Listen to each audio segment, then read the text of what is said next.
O programa Eclésia está de volta. Olha, nós temos apenas 2 sócios novos no nosso programa de hoje. Olha, você que está em casa está desafiado pela nossa equipe a se tornar um novo sócio. É só você entrar em contato eclesia@rs21.com.br ou pelo nosso telefone 19 3871 9620 e dizer, olha, eu quero ser um novo sócio. Você vai receber na sua casa um boleto e você vai contribuir com aquilo que você puder, que você tiver condições de contribuir.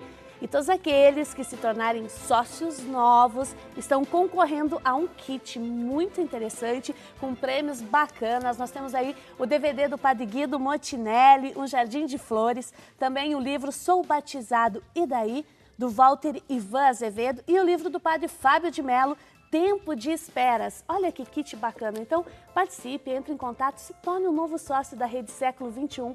Essa que é uma obra de evangelização que necessita também da sua ajuda, da sua contribuição. E todos aqueles que participarem no programa Eclésia de hoje estão concorrendo a 2 CDs, um da Banda Dom e outro do Cânticos para a Missa. E eu quero agradecer de maneira especial a Maria da Conceição Carlos, de Cruzeiro, São Paulo, por ter se tornado a nova sócia, e a Jaci Conceição Inácio, de Botucatu, também por ter se tornado uma nova sócia. Olha, já vão concorrer aqui ao nosso sorteio. Padre, recebemos questões aqui no intervalo do nosso público e interessantes. Primeiro, a Rosineide Bergamini, ela fala o seguinte: existe o sacramento do sacerdócio? Então vamos retornar para a ordem para o senhor falar a diferença. Meu filho de 9 anos quer ser padre. Qual é a idade ideal para ir ao seminário? Olha, Deus se chama em qualquer idade. Não vamos colocar nenhum limite diante de Deus, né? Eu entrei no seminário lá na Itália com 10 aninhos. Então, eu ia dizer, se o senhor dissesse que não dava... Não, é claro, entrei com um grande entusiasmo de ser sacerdote. Bem pequenino, ainda com 6 aninhos, já era coroinha, vou dizer isso. Gostava de ver os padres como faziam, né, essa atividade, frequentava muito a igreja no serviço. E entrei, me senti estimulado a entrar no seminário. A minha falecida mãe dizia que quando era pequenino, dizia que queria ser papa. Olha, que audacioso, ainda dá tempo, viu? Não, pelo amor de Deus. Não, né? Não, vamos rezar para o papa, não.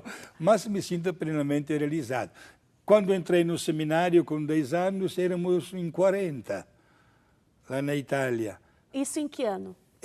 1957. Exatamente, num período em que a sociedade e a igreja viviam um contexto específico. Sim. Atualmente, uma orientação para uma mãe que tem um filho de 9 anos. Sim. O que a igreja fala? Exato. Olha, dos 40, sobrou somente o Padre Guido. Somente eu cheguei a ser padre. Hoje a igreja acompanha uma criança em casa quando manifesta o desejo de consagrar-se a Deus, ou na vida religiosa ou na vida sacerdotal.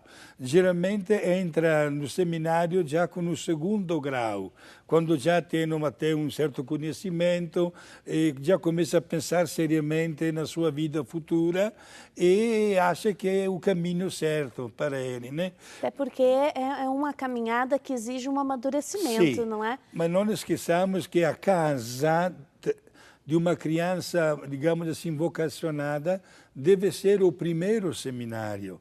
Isto é, o exemplo que os pais dão deve incentivar aquela criança a crescer. É como uma flor que brota até amadurecer. De maneira que depois a criança, talvez já adolescente, e que opta, entre já no seminário com as ideias muito bem claras, né, do que vai acontecer e como vai se realizar depois na vida. Esse é um assunto muito sério para a igreja. Primeiro, dentro dessa questão dela, ela falava se existia o sacramento do sacerdócio. O sacramento da ordem é a mesma coisa que o sacramento do sacerdócio. Então, Certo. Existe sim um sacramento. Eu ouvi um bispo falar hoje, e ele dizia da seriedade do processo vocacional de um jovem. A igreja leva 8 anos de formação para um seminarista. É um tempo grande de preparação. E mesmo assim, ele falava, nós não pegamos pessoas perfeitas, sem nenhum problema, vão se manifestando as situações. E hoje o sacerdócio enfrenta muitas dificuldades. Vão se descobrindo situações, casos, problemas que a igreja precisa trabalhar, que os formadores precisam. Então, esse cuidado do jovem entrar mais tarde também é para ter essa atenção com a formação humana dele? Exato, e a ordem do sacerdócio é administrada hoje com a plena maturidade humana. Isto é, determina um status de vida que não deve ser somente fruto de entusiasmo ou de um ideal, mas uma coisa também na prática. Quando uma pessoa casa, forma a sua família, determinou como vai ser a sua vida. Quando uma pessoa se torna sacerdote, é a mesma coisa. Os dois sacramentos que podem ser administrados somente na idade plena, bem amadurecida, são o matrimônio e o sacerdócio, porque determinam o status de vida. Um jovem seminarista tem tanto tempo para pensar, para refletir, para averiguar a sua mesma caminhada pessoal, a sua inserção num campo de trabalho que é o mundo inteiro, desvinculando-se tantas vezes até da sua situação particular, da sua cidade, no meu caso até da minha pátria. Deus manda em qualquer lugar do mundo, e o sacerdote vive a sua vida doando-se inteiramente para o bem dos fiéis que Deus entrega aos seus cuidados pessoais. E o sacerdote, ele exerce a unção dos enfermos. Sim.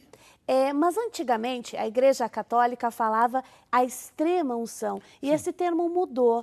Por que ele mudou? Perfeito. Extrema unção, como diz a mesma palavra, uma unção última, imediatamente antes da morte.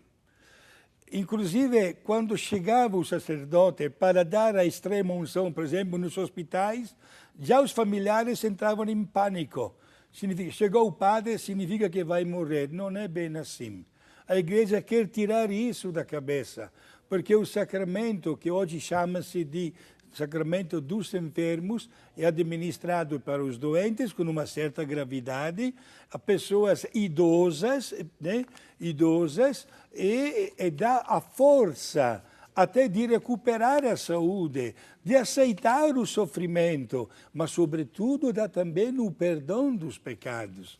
Por isso eu acho que a missão do sacerdote ao lado dos doentes, olha, não é uma confissão aberta, mas eu sou padre há mais de 40 anos e eu diariamente visito os hospitais. E me sinto plenamente realizado doando 1 ou 2 horas por dia às pessoas que estão acamadas. Me sinto muito contente, porque é o mesmo Jesus. E quanto bem que se faz para um doente quando ele recebe a visita de um padre. É isso aí. Sacramentos é o tema que nós estamos trabalhando no programa Eclésia de hoje. Já recebemos mais e-mails do nosso público. Muito obrigada pela sua participação. Obrigada ao Afonso Pérez da Silva Nogueira, de Lorena, São Paulo, por ter se tornado um novo sócio.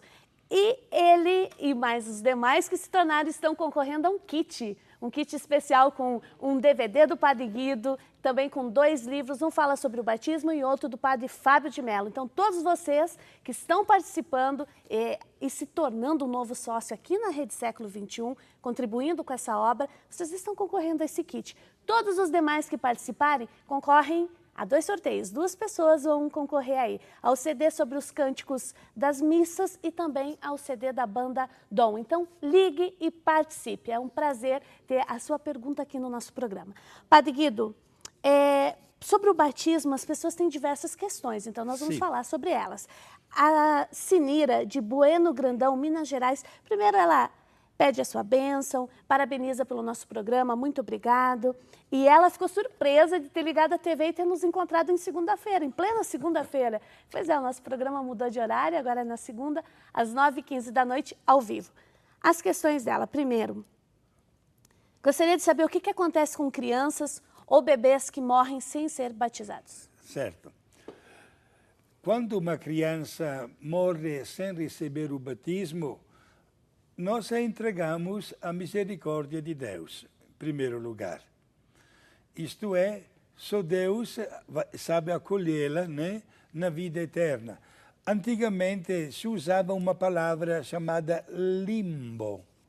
Iriam para o limbo, que seria um lugar de uma felicidade, digamos assim, dimensionada ou reduzida. Hoje a Igreja não usa mais esta linguagem, mas se entrega à misericórdia de Deus, que sabe acolher o seu ser humano feito à sua imagem e semelhança, né? Portanto, a Igreja quer, obrigado por esta pergunta, senhora, que todos recebam o batismo e quanto antes.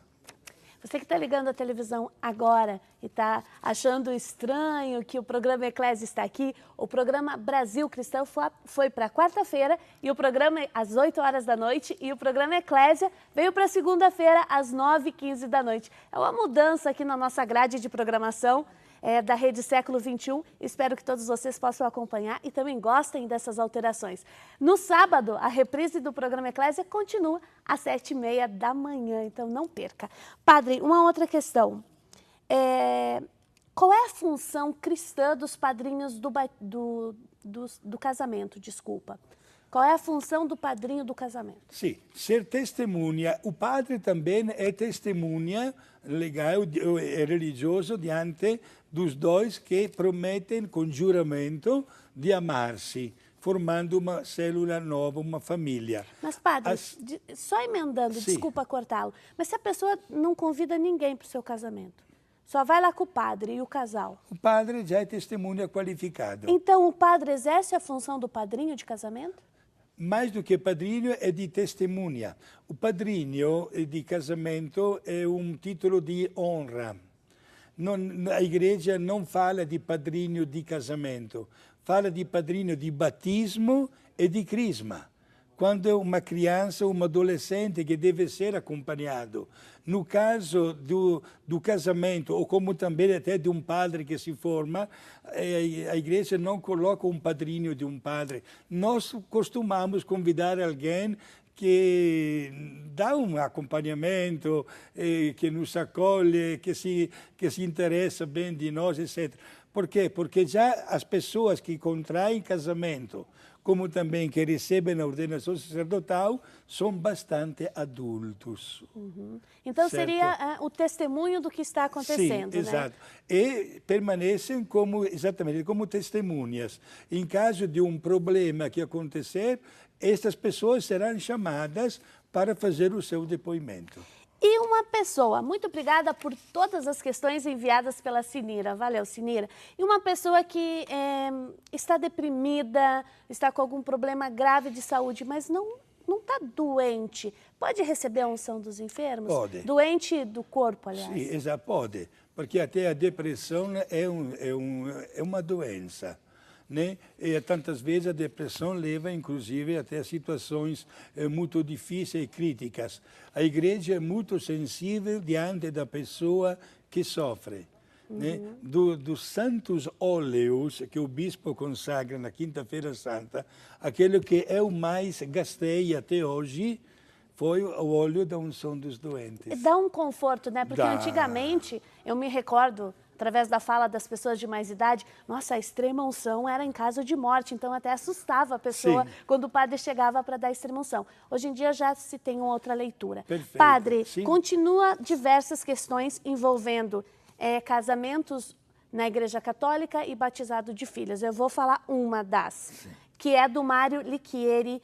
Ele é de Retiro São Joaquim. Que cidade?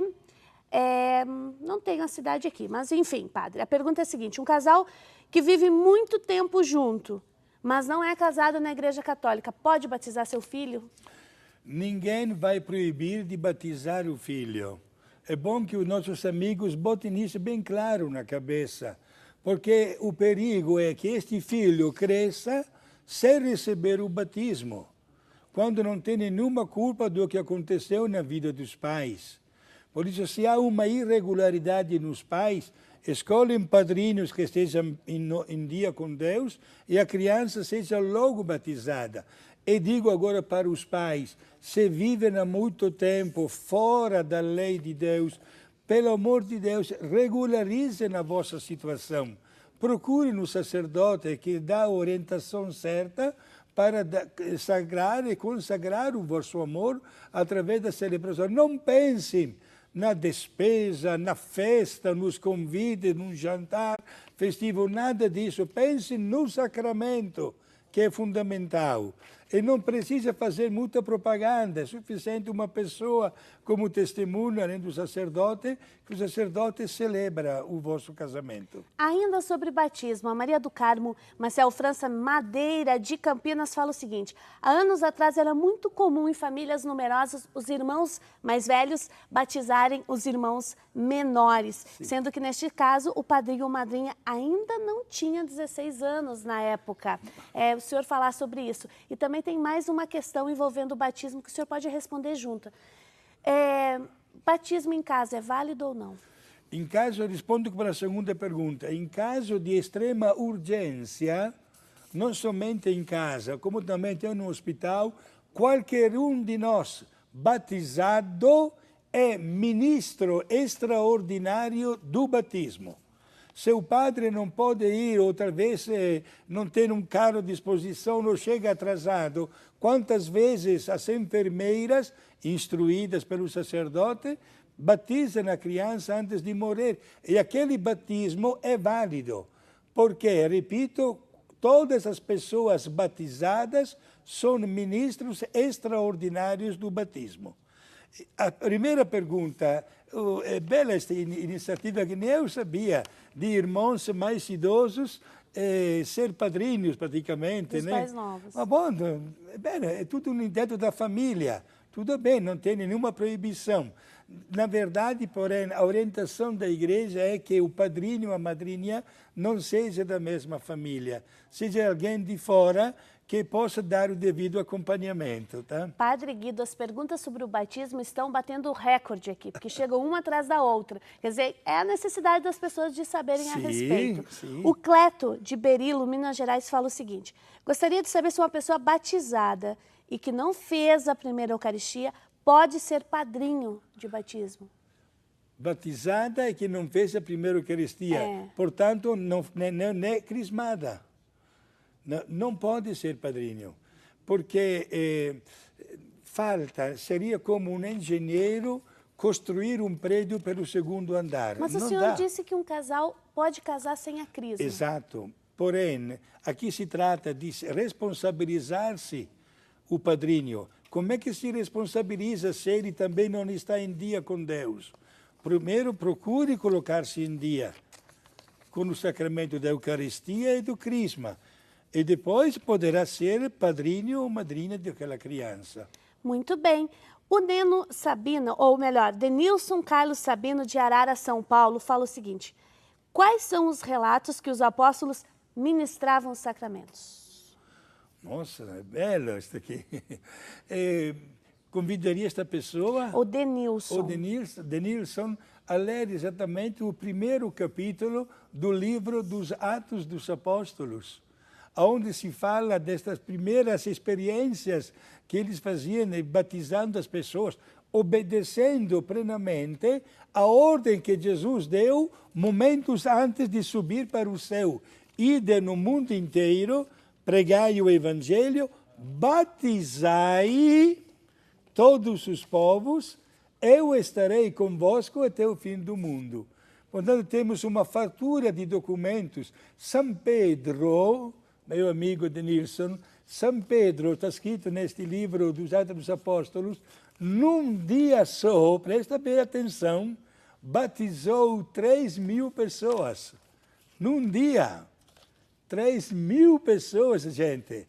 Eu sou padre há 40 anos, o meu recorde num dia foi de 72. No dia de Natal, de muitos anos atrás. Nunca cheguei a batizar 3.000 num dia. Olha só, e os apóstolos batizavam, se formavam assim as primeiras comunidades cristãs. Muito bem, padre, questões sobre casamento também estão chegando em grande número. Vamos falar da questão do divórcio. Sim. Como que a igreja vai lidar, está lidando com a situação dos casais que se separam e têm uma segunda união? Certo. Primeira ação da igreja não é aquela de rejeição ou de afastamento, mas de acolhida. A igreja está acolhendo as pessoas de segundas núpcias, de segundo casamento.